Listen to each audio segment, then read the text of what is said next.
morning everyone! Wala niyo kung asan ako. Andito ako sa Asia's World City or Vertical City, Hong Kong. First time ko dito guys. And bakit the first time? Wala lang. Hindi ko lang siya naisip na puntahan pa before since wala lang, hindi ko siya type. So anyway, ngayon na naisip ko na i-share sa inyo yung mga travels ko, then might as well puntahan na natin to. And first order of business is kumain sa bakehouse. Guys, akong una sa pila. So malalaman natin if totoo ang hype. Of course, i-share ko sa inyo yung mga itinerary ko for today. Okay, dumating pala ako last night, mga ka-team God will provide. Last night around 8 p.m. and hindi na ako nag-vlog, dumiretso na ako ng maghanap ng pagkain tapos nag-rest para we have energy today kasi full pack yung itinerary natin. Wala talaga akong itinerary, random lang, pero since nag-stay ako dito sa Causeway Bay, yung may mga malalapit na area na pwedeng puntahan, nag-check na ako ng ano ba to? Kennedy Town, and then Monster Building. We'll also explore the Mongkok area. Bukas na tayo mag-TST. Tapos, what else? So, maraming mall pala dito sa paligid ng Causeway Bay. Kanina dinaanan ko yung Times Square and yung Causeway Bay Station. So, malapit lang siya sa hotel para mga 4 minutes walk. Buti merong malapit na bakehouse dito. So, matatry natin. Excited ako na i-try yung mga pastries dito and then yung makapaggala dito sa Hong Kong. So, samahan niyo ako, mga ka-team God will provide. Okay, later!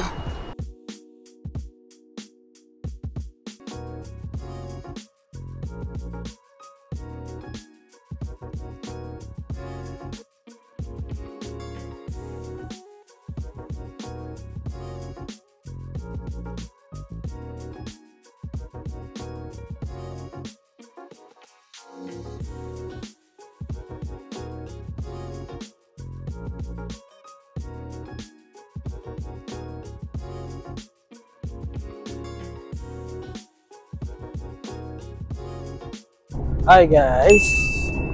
So after kanina yung bakehouse, nandito tayo ngayon sa Kennedy Town.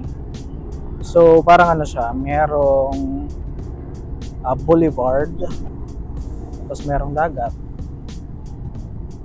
Pakita ko sa inyo. Wait lang. Ayan, so merong dagat, and then dito sa background yung mga building. Yan. Ito ang dagat. Sorry. So, yun. Meron dito maraming mga nag-exercise. I saw a couple of old folks na nangingisda, namimingwit pala. So, there. Ito ang dagat. So, masarap. Ang weather ngayon, sobrang presko. Hindi siya malamig, hindi rin mainit. Presko lang. Ayan, may mga tanaw na na mga kung ano-ano. Walang amoy yung dagat nila, hindi malansa, hindi amoy dagat. So, paano ba makarating dito? So, from where I was kanina, Causeway Bay Station, same line lang siya, blue line ata yun. And then pinakadulong station, Kennedy Town. Exit A yung ginawa ko para makapunta ako dito. Kaya, andito ako ngayon. At dito ko kakainin yung binili kong egg tart. Tignan natin kung ano ang verdict ng egg tart. Mga table din dito na pwedeng, may mga table din dito na kuhanin, tapos pwede mag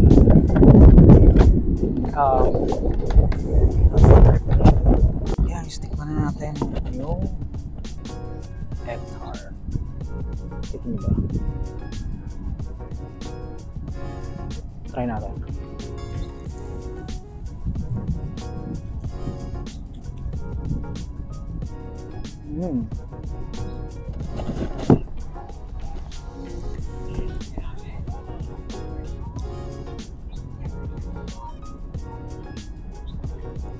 Sobrang flaky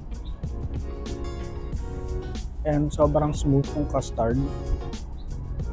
Masarap din siya kasi contradicting yung pastry kasi yung puff pastry ba tawag dito?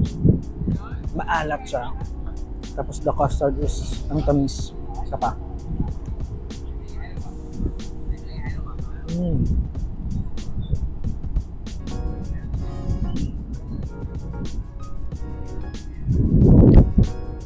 Worth all the calories. Meron siyang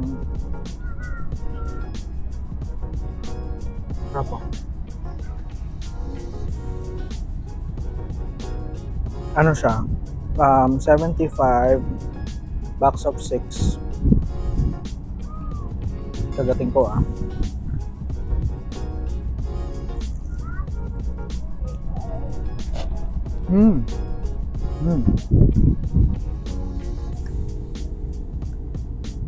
75 Hong Kong dollars, box of 6. Okay na din. Ito na yung breakfast ko. So after nito, punta tayo ng Central. Or baka magala-gala pa ako dito. Let's see. Saan kayo guys? Hi guys. Ito yung sinasabi ko. Paglabas ng MRT, exit A, ayan, makikita nyo na doon na papunta yung sa dagat na pinakita ko kanina. Malapit lang. Ang na-observe ko lang dito is maraming senior citizens na malengke, doing their own thing, parang normal na araw. So yun lang. And since wala na masyadong ganap dito, nag-ikot na ako, wala masyado. Pero may isa akong nakitang restaurant na hindi ko na pinuntahan, pero parang puro lokal, hindi maraming tao. But anyway, so ito yung area nila sa paglabas ng MRT. Ayan.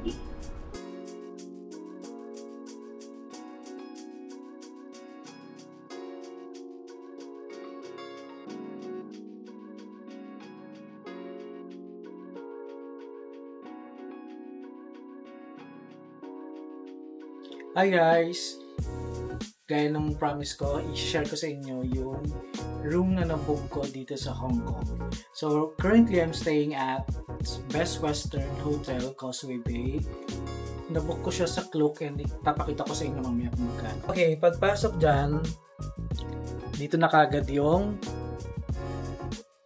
toilet and bath. Ensuite siya.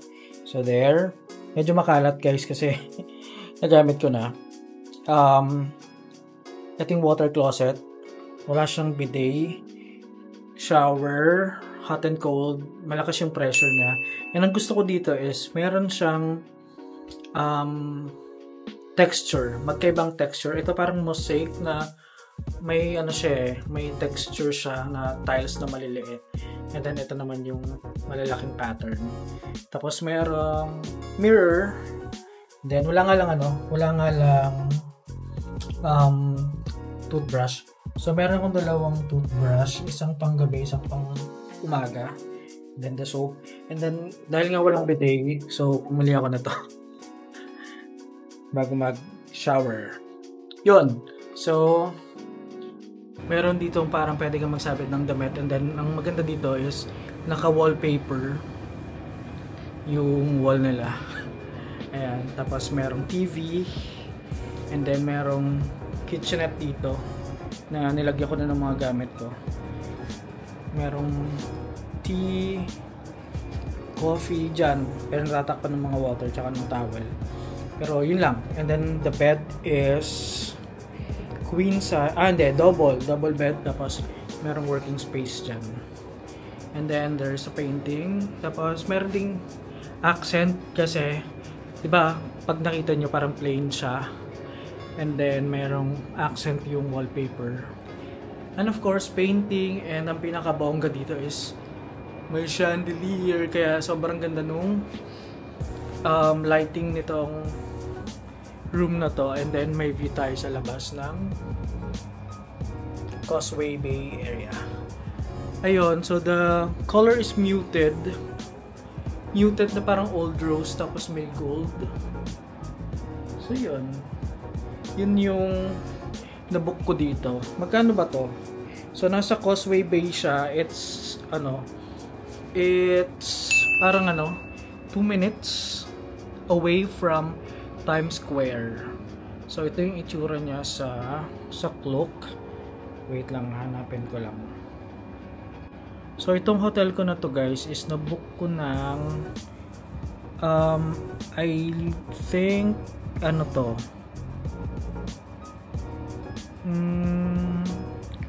2,000 something. 2,000. Basta ito siya. Yung mga 2,900 ata to. So ito, Causeway Bay area. And then sobrang lapit niya sa Times Square na Times Square. And then there is